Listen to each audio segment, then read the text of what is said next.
Hey guys, it's Carol Arroyo from Cava Provisions, and today I'm going to show you how to make a deliciously unique charcuterie board on a budget. As you know, it's kind of the holiday season around here right now, and that means we're going to have lots of get-togethers with our friends and our family, and we would love to show you how to make a delicious little spread without breaking the bank. In just 3 easy steps, we'll have you prepped, ready, and out the door with an amazing charcuterie board that will wow your friends and family.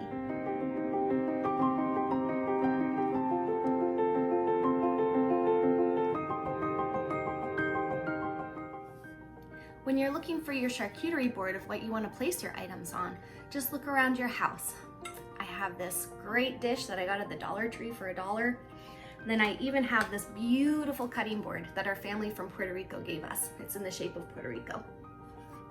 I also really love the idea of having this kind of wicker basket. You can get that really cheap at little home good places. And then I can put a little towel in it, just like this. It's harvest time.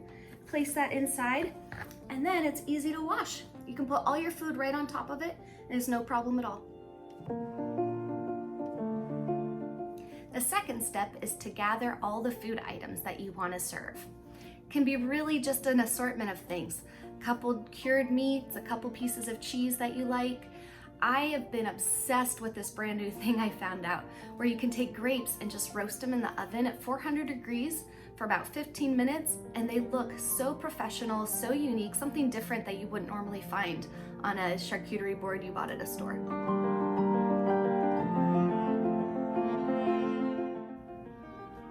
Lastly, all you need to do is assemble.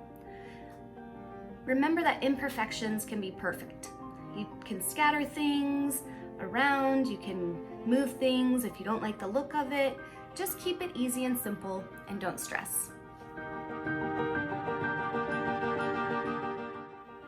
There are lots of ways that you can prepare your meats and cheeses for your board. I personally like to have everything pre-cut and ready to go so my guests can start nibbling away.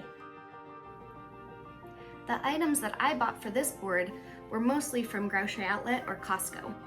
I also had a few things just on hand in my cupboards. So the carrots were about $2, the salami ends were $4, smoked cheddar was $4, feta was only $3, goat cheese was $3. Then I have the olives, nuts, and grapes that I had already had on hand from Costco. I also have this amazing little jar of pepper jelly that my neighbor across the street made. I would say this was a total of $20 or less.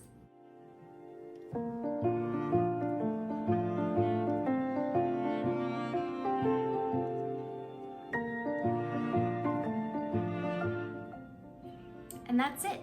After you've gathered your dishes, you gathered your food items, and you assembled everything, you have nothing else to do except have a great party. Enjoy, and thanks for watching. I'll see you guys next time.